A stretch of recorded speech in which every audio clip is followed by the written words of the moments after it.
කුමටද සොබනියේ කඳුළු සලන්නේ හේතුව මම නොදානිම්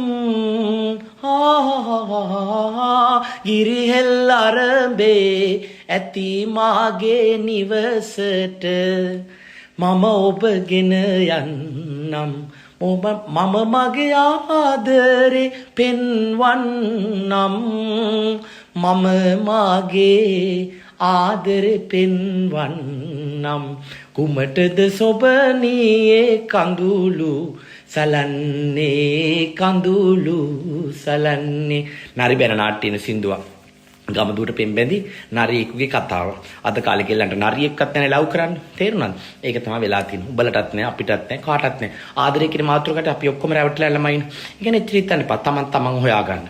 අවසානයේ අපිට ඉතුරු වෙන්නේ සතෙක් විතරයි. ඒක එදා දායනන්ද ගුණවර්ධන දැක්කා.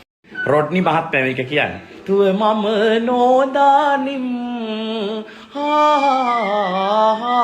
ගිරිහෙල් අරඹේ ඇති මාගේ නිව තෘප්තිමත් නරිය තෘප්තිමත් ආදරයක් ලැබිලා නරිය සත්‍ය වූ ආදරේ ගමදුව කැමති නෑ අසම්මත ආදරයක් ගමරාලයි ගමහමිනේ බන්දලා දෙනවා මම මාගේ දෙහි දෙන්නම් නරි බැන බල්ලා තිරයි තියනවද කුමරියේ කඳුළු සලන්නේ කඳුළු මම නොදානිම්